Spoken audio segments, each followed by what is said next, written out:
Hello everyone, this is Anu and welcome to our YouTube channel SSC with Anu. चलिए भी फटाफट से जुड़ जाइए, शुरू करते हैं आज की क्लास। और लास्ट 2 डे से हम लोगों की क्लास नहीं हुई है। लास्ट 2 डेज से जस्ट वेट, क्लास ना होने के कारण एक रहेगा कि मैम पता नहीं क्लास क्यों नहीं ले रही हैं, मैम आपने क्लास भाई ब्रेक तो नहीं कर दी है। नहीं बच्चा, ऐसा कुछ नहीं है। चलिए अब रेगुलर बेसिस पे आप लोगों की क्लासेस रहेंगी। और सबसे इम्पोर्टेंट चीज़, भैया आपको जो पीडीएफ मिलेगी इसकी, वो कहाँ पर मिलेगी? वो मिलेगी एसएससी विद अनु के टेलीग्राम चैनल पर। ठीक है भाई, चल हमारा जो पहला क्वेश्चन दिया गया है वो है, कर्मचारी राज्य बीमा योजना किस संस्था द्वारा संचालित की जाती है? एम्प्लॉय स्टेट इंश्योरेंस यानी ESI scheme is administrated by which institution? कौन सा वो संस्थान है जो कि इस योजना को रेगुलेट करता है? एम्प्लॉय स्टेट इंश्योरेंस कॉरपोरेशन यानी ईएसआईसी, नीति आयोग या फिर रिजर्व बैंक ऑफ इंडिया यानी आरबीआई या फिर मिनिस्ट्री ऑफ फाइनेंस? चलिए बताइए।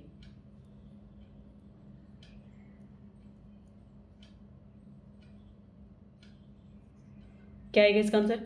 मैम इसका आंसर हमें क्या देखने को मिल जाएगा यहाँ पर? ईएसआईसी, यानी हमारा आंसर क्या आएगा? ए हमें देखने को मिल जाता है।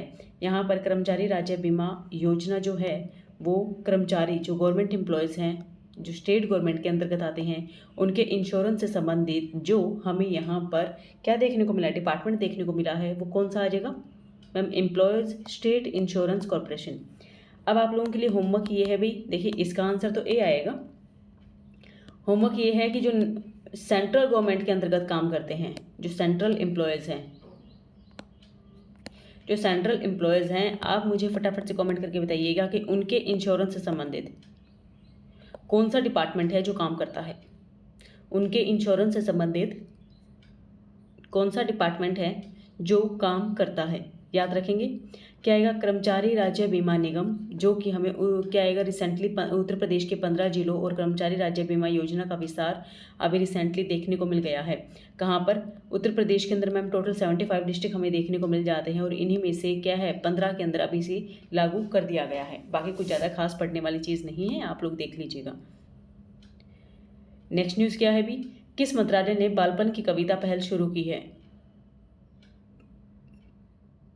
Ministry of women and child development, ministry of home affairs, ministry of education, ministry of health and family welfare? चलिए, which ministry has launched the Balpan ki Kavita initiative? देखिए, बालपन की कविताएं हम लोग कब बोलना सीखते हैं या कब करना सीखते हैं मैम? जब हम लोग हमारे कुछ बोलना या पढ़ना सीख जाते हैं।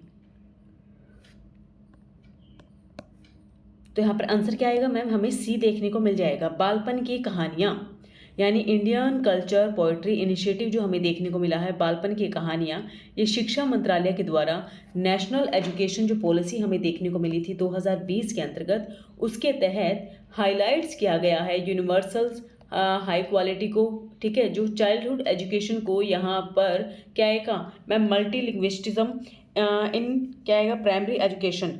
हम क्या कर देंगे भी यहाँ पर मैम? बहुभाषा के अंतर्गत हम लोग प्राथमिक जो शिक्षा होती है इसको शुरू करना चाहते हैं। वहीं पर क्या आएगा? कौन से डिपार्टमेंट के अंतर्गत है भाई? यहाँ पर ये स्कूली शिक्षा और साक्षरता विभाग, क्या कहेंगे? Department of the school and education and literacy के अंतर्गत मैम हमें मिनिस्ट्री ऑफ एजुकेशन के अंतर्गत देखने को ये मिल जाता है।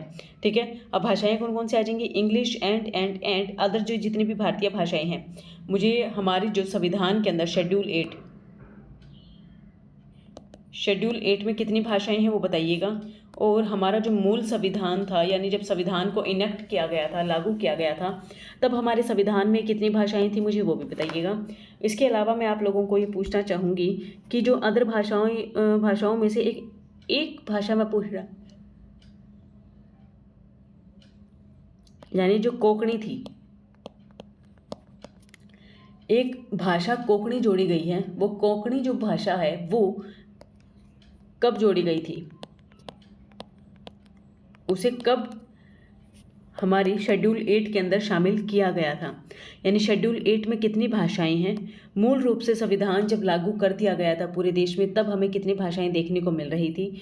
वहीं दूसरी ओर कोंकणी जो भाषा है भाई, वो कोंकणी भाषा किससे संबंधित है, या कोंकणी भाषा आप किस एरिया में बोली जाती है और इसको कब शुरू कर दिया गया था? याद रखिएगा, जब हमारा संविधान लागू हुआ था 1950 के अंतर्गत, तब एक चीज़ डिसाइड की गई थी कि जो इंग्लिश है, इंग्लिश को 1965 तक क्या कर दिया जाएगा, 15 सालों तक यहाँ पर क्या कर दिया जाएगा भाई, एक आधिकारिक तौर पर भाषा का दर्जा दिया गया था। और राष्ट्रपति को अधिकार दिया गया था कि हर 5 साल के अंतर्गत, यानी 5वें साल में संविधान के लागू होने पर यानी 1955 को, एंड 10वें साल 1960 को क्या कर दिया जाएगा, एक आयोग का गठन किया जाएगा जो भाषाओं से संबंधित यहाँ पर अपने आचार विचार को प्रस्तुत करेगा। पहला हुआ, ठीक है। बट जब दूसरे की बात आई भाई, यहाँ पर प्रेसिडेंट के द्वारा किसी भी प्रकार का कोई भी आयोग का गठन नहीं किया गया। गठन हुआ था 1963। राजभाषा अधिनियम जो आपको देखने को मिल जाएगा, वो देखने को मिलेगा 1963 के अंतर्गत बचा। याद रखोगे, राजभाषा अधिनियम, यानी हम लोग कहेंगे कि जो हमारी औपचारिक रूप से जो भाषा है उसके अंतर्गत किस अधिनियम का यूज़ किया जा रहा है, 1963 के अंतर्गत जो हमें एक्ट देखने को मिला था उस बेसिस पर। चलो, भद्रा वन्यजीव अभयारण्य किस स्टेट के अंदर है? भद्रा, महाराष्ट्र, उड़ीसा, कर्नाटका, केरला। भद्रा क्या है भी मैम? हमें इसमें क्या देखने को मिला है मैम? ये है कर्नाटका, और इसमें हमें सामने सामने ही ये वर्ड देखने को मिल गया है। क्या आएगा मैम? भद्रा। क्या आएगा भी? भद्रा हमें टाइगर रिजर्व के रूप में देखने को यहाँ पर मिल गया है। एंड हम लोग बात कर रहे हैं कर्नाटका की। इस कर्नाटका के अंदर हमें कृष्णा नदी, कृष्णा रिवर, एंड ये कौन सी रिवर है मैम? कावेरी। हमें कावेरी रिवर देखने को यहाँ पर मिल जाती है। कावेरी नदी आप लोग याद रखिएगा कहाँ पर है भी इसका उद्गम? मैम कर्नाटका के अंतर्गत हमें देखने को मिल जाता है। कर्नाटका के अंदर कौन कौन से नेशनल पार्क हमें देखने को मिले हैं?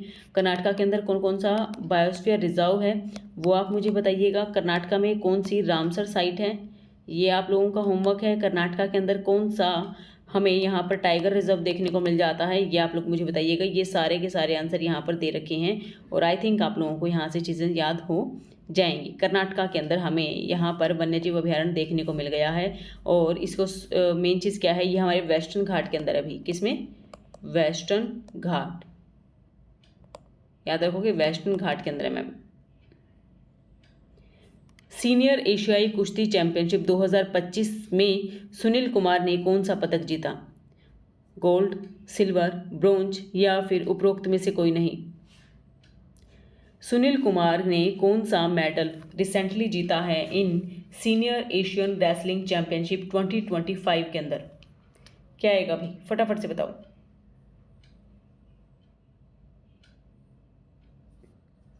गोल्ड, सिल्वर, ब्रोंज या फिर इनमें से कोई नहीं?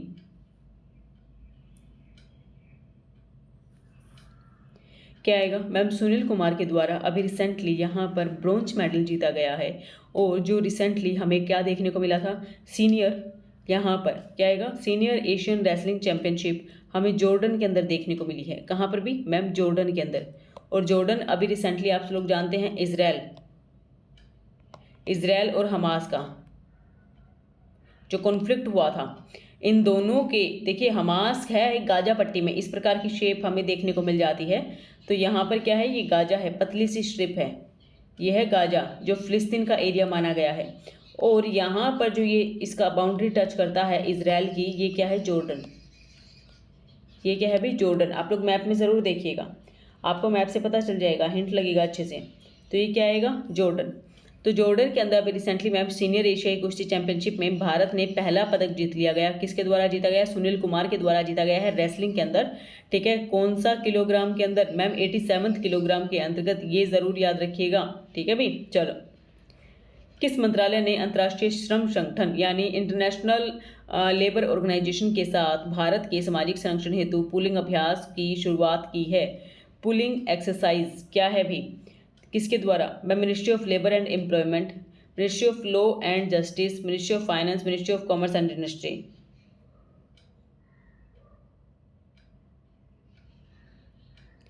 चलो भी फटाफट से बताओ क्या आएगा। श्रम एवं रोजगार मंत्रालय, जिसके द्वारा अभी रिसेंटली क्या किया गया है, इंटरनेशनल लेवल पर जो ILO है यानी इंटरनेशनल लेबर ऑर्गेनाइजेशन है, उसके साथ मिलकर क्या आएगा भी मैम यहाँ पर ये देखिए एम्प्लॉयमेंट लॉन्च द इंडिया क्या आएगा, social protection data pooling exercise को शुरू कर दिया गया है। लेबर ऑर्गेनाइजेशन यानी लेबर क्या आएगा यहाँ पर, जैसे जैसे डिमांड आएगी, जहाँ जिन देशों में बेरोजगारी होती है वहाँ पर ये चीज़ देखी जाती है कि किसको क्या ज़रूरी है और क्या नहीं है, और उस अकॉर्डिंग जैसे आप लोग देखिए फ़ोन अपना जब चेक करते हैं, आपने अगर एक चीज़ सर्च की, आपने एक पेन सर्च कर लिया, तो आप देखेंगे आपको फिर पेन ही पेन से रिलेटेड आपको वहाँ पर क्या है एडवर्टाइजमेंट देखने को मिल जाएंगी। बैक टू बैक आपके पास मैसेज आने स्टार्ट हो जाएंगे, या फिर आपके जो फ़ोन है आप स्क्रॉल करेंगे जब उसको, तो आपको बैक टू बैक उसी से रिलेटेड ही आपको देखने को चीज़ें मिल जाएंगी। तो यहाँ पे क्या किया है कि जो ये श्रम है, इनके जो श्रमिक जो इनका डेटा रहता है उसको सामाजिक सुरक्षा डेटा पुलिंग अभ्यास के माध्यम से हम लोग संरक्षण दे सकते हैं। उत्तर प्रदेश, राजस्थान, उड़ीसा, महाराष्ट्र, तमिलनाडु, उड़ीसा आदि इन राज्यों के अंतर्गत एक पहल के आधार पर इसे शुरू किया गया है। इसमें कुछ क्राइटेरियाज दिए गए हैं, क्या आएगा, integrated 34 major social protection schemes यहाँ पर हम लोग देखेंगे, जिनको अभी रिसेंटली इसमें जोड़ दिया गया है। ठीक है, इससे ज़्यादा आप लोगों को इसमें याद करने की नीड नहीं है भाई। आप लोगों को केवल याद रखिएगा जो श्रमिक हैं उनका सामाजिक दायरे को मापने के लिए रिसेंटली इसको लाया गया है। ठीक है, हाल ही में खबरों में रही जेनु कुरुबा जनजाति मुख्य रूप से भारत के किस क्षेत्र में निवास करती है। Jenu Kuruba tribe recently seen in the news primarily resides in which region of India. Himalaya region, western Ghat, Andaman and Nicobar and north eastern region. क्या आएगा भाई, Himalayan area, western Ghat, Andaman और निकोबार, या फिर नॉर्थ ईस्ट एरिया। देखिए यहाँ पर आप लोगों को कितनी बखूबी से हर एक स्टेट के बारे में बता दिया गया है, कौन कौन सी जो हैं वो आपको किस किस स्टेट के अंदर देखने को मिल जाएंगी। अगर आपको इसमें फिर भी कोई प्रॉब्लम हो तो बच्चा आप लोग मुझसे पूछ सकते हैं। बहुत ही कर्नाटका के अंदर देखिए क्या आएगा, आदियान आ जाएगा। ठीक है, यागदी उन्होंने लिखा है क्या नहीं लिखा, एक यागदी भी आ जाता बच्चा, तो बहुत ज़्यादा इंपॉर्टेंट है जो आप लोगों से यहाँ पूछी जाएगी। गोवा में सिद्धि पूछ लिया जाएगा, वर्ली पूछ लिया जाएगा, ठीक है, ढोडिया पूछा जाएगा, दुबई पूछा जाएगा। इनके नाम आप लोग एक बार पढ़ लीजिएगा, ये बहुत ज़्यादा इंपॉर्टेंट है। अभी हम लोगों से क्या पूछा गया है, कहेगा जेनु कुरुबा जो ट्राइब है भाई, जेनु कुरुबा हमें कहाँ देखने को मिल जाती है मैम, वेस्टर्न घाट के अंदर देखने को मिल जाती है। और ये जेनु कुरुबा जो है वेस्टर्न घाट के अंदर जो हमारा ऑप्शन है वो हमारा क्या आ जाएगा, बी ठीक हो जाएगा। ये क्या करती है भाई, यहाँ पर शहद का काम करती है। Jenu means honey. ठीक है, Kuruba denote their caste, Jenu Kuruba याद रखेंगे। जेनु यानी क्या आ जाएगा भी मैम, यहाँ पर शहद से जोड़ा गया है, ये शहद इकट्ठा करने का काम करते हैं और ट्रेडिशनल काम इनका यही देखने को हमें मिल जाता है। अब मैं आप लोगों को बताना चाहूँगी यहाँ पर कि जो नदन वेस्टर्न घाट है यानी जो हमारा पश्चिमी घाट हमें देखने को मिल जाता है, इस पश्चिमी घाट को किस तरह से बांटा गया है। देखिए ये आ जाएगा नदन वेस्टर्न घाट। ठीक है, ये कहाँ कहाँ पर है मैम, थोड़ा सा गुजरात बिल्कुल ही, और फिर क्या आएगा महाराष्ट्र हमें देखने को मिल जाएगा। सेंट्रल आ जाएगा जिसमें गोवा भी शामिल है, थोड़ा सा महाराष्ट्र भी शामिल है, एंड हमें क्या आएगा, कर्नाटका देखने को मिल जाता है। नीलगिरी रेंज जो कि 3 राज्यों के अंदर है, केरला, तमिलनाडु एंड किसमें भी मैम, कर्नाटका के अंतर्गत। ये क्वेश्चन आ चुका है, जो नीलगिरी है वो कितने स्टेट्स के अंदर हमें देखने को मिल जाती है, 3 स्टेट्स के अंदर है। या ऐसी कौन सी पहाड़ी है जो जिसका विस्तार हमें 3 स्टेट्स के अंदर देखने को मिल जाता है। कौन कौन सी आ जाएगी मैम, कर्नाटका के अंदर, केरला के अंतर्गत एंड तमिलनाडु के अंतर्गत। फिर आएगा सदर्न वेस्टर्न जो केरला के कोस्ट से लगा हुआ है उसे कहा जाता है। अब इस चीज़ को देखिएगा, क्या आएगा, डोड्या बेटा हमें जो इसकी क्या है, नीलगिरी की सबसे हाईएस्ट क्या देखने को मिल जाती है मैम, यहाँ पर पीक देखने को मिल जाती है। क्या आएगा, अन्नामुड़ी, बचा अन्नामुड़ी, अन्नामलाई, मलाई जहाँ पर भी आ जाए ना कभी भी तो याद रखिएगा वो तमिलनाडु से जुड़ा हुआ है। मलाई आपको यहाँ पर ही देखने को मिल जाएगी। देखिए तमिलनाडु को आप लोग इस तरह से ये बाउंड्री है। ठीक है, जावेदी, श्रिवोय, पंचमलाई, ठीक है, सिरुमलाई, क्या आएगा, पलानी एंड क्या आएगा, वर्षुनाथ। इनके द्वारा कुछ अलग से दे रखी हैं, बाकी जो भी हिल्स बता रखी होती है बच्चा, हिल्स में आप लोग याद रखिएगा मुदुमलाई आ जाएगा। ठीक है, और कुछ और मुझे भी याद नहीं आ पा रही है, बट सभी में मलाई हमें देखने को मिलेगा ही मिलेगा। बी सुमित रेड्डी ने हाल ही में सेवानिवृत्ति की घोषणा की, वे किस खेल से रिलेटेड हैं? बी सुमित के द्वारा अभी रिसेंटली रिटायरमेंट की बात कही गई है, वे किस खेल से रिलेटेड हमें देखने को मिल जाते हैं? Cricket, tennis, badminton, table tennis.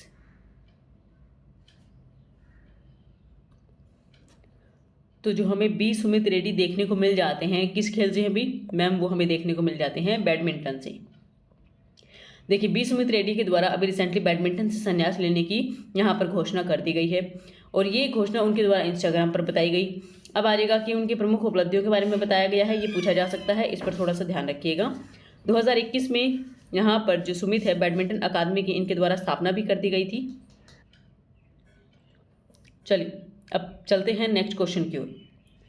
सरकारी दस्तावेजों और नीतियों तक पहुंच को आसान बनाने के लिए डिज़ाइन किया गया AI संचालित चैटबॉट सारथी की सरकार के द्वारा लॉन्च किया गया है। ये इंपॉर्टेंट है भी, यानी गवर्नमेंट के जितने भी डॉक्यूमेंट्स हैं, जितने भी हमें स्कीम्स देखने को मिल जाती हैं, उन तक आसान पहुंच करने के लिए कहते हैं। ये लाइन है बच्चा, मान लेते हैं यहाँ पर खीर बट रही है, ठीक है, यहाँ पर खीर बट रही है। एक पहली जो लाइन में सबसे आगे है 101% है, इसको खीर मिलेगी। एक यहाँ लाइन के बीच में है, यहाँ पर भी मैम हम कह सकते हैं श्योरिटी है खीर मिल जाएगी। बट जो लाइन के बिल्कुल लास्ट में खड़ा है उसके लिए कोई गारंटी नहीं है कि उसे ये खीर मिलेगी भी या नहीं मिलेगी। तो सरकार ने क्या कहा है, जितने भी हमारे बारे में आपको जानकारी चाहिए, स्कीम्स के बारे में पहुंच आसान करनी है, तो हम लोग एक ऐप बना रहे हैं ताकि उस ऐप के बारे में जानकारी इसे भी हो, इसे भी हो और इसे भी हो, ठीक है। तो यहाँ पर क्या आएगा, इसका नाम क्या रखा गया है? सारथी। सरकार के द्वारा लॉन्च कर दिया गया है। उत्तर प्रदेश, हरियाणा, कर्नाटका, गुजरात, कौन सी वो गवर्नमेंट है जिसके द्वारा अभी रिसेंटली इसको लाया गया है? हरियाणा की जो गवर्नमेंट है उसके द्वारा अभी रिसेंटली AI संचालित चैटबॉट सारथी को लॉन्च तो कर दिया गया है। और वहाँ के CM कौन है भी मैम? हमें हरियाणा के CM देखने को मिल जाते हैं नायब सिंह सैनी, इनके द्वारा इसे शुरू किया गया था। और इसका मेन उद्देश्य क्या है भी मैम? नागरिकों को जो भी सरकारी स्कीम्स है, जो पोर्टल्स हैं, उनके बारे में अवेयर करना, उनको बताना। चलो भी हमारा नेक्स्ट क्वेश्चन क्या है? सागर माथा संवाद की मेजबानी कौन सा देश करेगा? भारत, भूटान, नेपाल या फिर श्रीलंका? सागर माथा संवाद की मेजबानी कौन से देश के द्वारा की जाएगी? भारत के द्वारा, भूटान के द्वारा, नेपाल के द्वारा या फिर श्रीलंका के द्वारा? कौन सा वो देश देखने को मिल रहा है? कौन आएगा भी मैम? अभी रिसेंटली हमें जो क्या आएगा, सागर माथा जो देखने को मिला है, उस संवाद की मेजबानी नेपाल के द्वारा की जाएगी। नेपाल के PM का नाम क्या है? क्या आएगा? ओली। क्या नाम आएगा? ओली। इन चीज का नाम जरूर याद रखिएगा, ये बेहद बेहद ज्यादा इंपॉर्टेंट है। भारत का पहला vertical lift rail bridge Pamban bridge, जिसका उद्घाटन 6 अप्रैल को प्रधानमंत्री नरेंद्र मोदी के द्वारा किया जाएगा, कहाँ पर स्थित है? पंबन ब्रिज बताइए भी कहाँ पर हमें देखने को मिल जाता है? केरला में, आंध्र प्रदेश में, तमिलनाडु में या फिर उड़ीसा के अंदर? यह इंपॉर्टेंट हो जाता है बच्चों, यहाँ से क्वेश्चन बनते हैं चीज़ों के लिए। और अगर आप लोगों का कॉन्सेप्ट ही क्लियर नहीं होगा तो फिर आप लोग कंफ्यूज रहेंगे इसमें, ठीक है। क्या आएगा? भारत का पहला वर्टिकल, यानी हमें क्या देखने को मिला है? ये है हॉरिजॉन्टल और ये है वर्टिकल, यानी कोई सीधी कड़ी चीज़। Lift rail bridge Pamban bridge का उद्घाटन 6 अप्रैल को प्रधानमंत्री नरेंद्र मोदी जी के द्वारा किया जाएगा। तो ये जो हमें पंबन ब्रिज देखने को मिल रहा है, कहाँ पर है? तमिलनाडु के अंदर देखने को मिला है। और ये क्या आएगा? राम नवमी के समय में हमें यहाँ पर देखने को मिल जाएगा। आप लोगों ने रामेश्वर का नाम सुना होगा, 4 धाम शंकराचार्य जी के जो थे उनसे संबंधित ही हमें देखने को मिल जाता है। और वहीं पर आप लोग मैप देखिए, मैप से आप लोग ज़्यादा अच्छे से समझ पाएंगे। ये देखिए रामेश्वरम, ये हमारा इस प्रकार से जो तमिलनाडु है, तमिलनाडु में हमें रामेश्वरम देखने को मिल जाता है। रामेश्वरम के बाद मैम हमें यहाँ पर क्या देखने को मिला? ये आएगा श्रीलंका। इसके बीच में ये आएगा, यहाँ पर छोटे छोटे हमें क्या आएगा? पंबन आइलैंड देखने को मिल जाते हैं।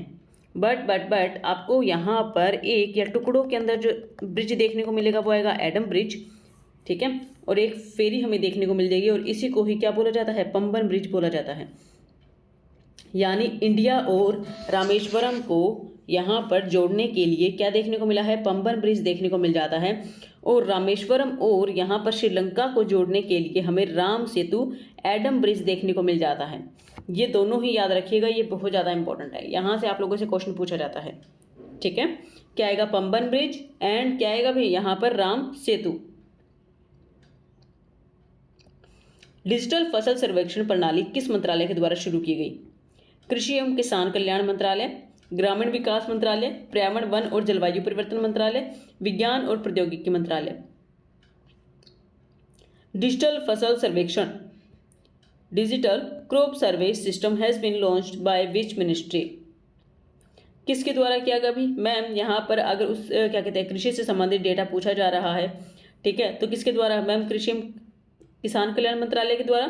तो यहाँ पर मोबाइल इंटरफेस के माध्यम से खेतों से वास्तविक समय पर फसल की बोई गई जानकारी एकत्रित कर डिजिटली रूप से सर्वेक्षण जारी कर दिया जाता है और इसके माध्यम से ये आंकड़ों का अनुमान लगाया जाएगा कि हम लोगों ने कितने एरिया के अंतर्गत यहाँ पर फसल को उगाया है और कितनी फसल हमें पैदावार उसका मिलना चाहिए था, कितना प्रोडक्शन उसमें होना चाहिए था, परंतु हमें मिला कितना है। ये सारी चीज़ों का एस्टिमेट यहाँ पर लगाकर बताया जाएगा। इसको आप पढ़ लेंगे अपनी आवरण। चलिए,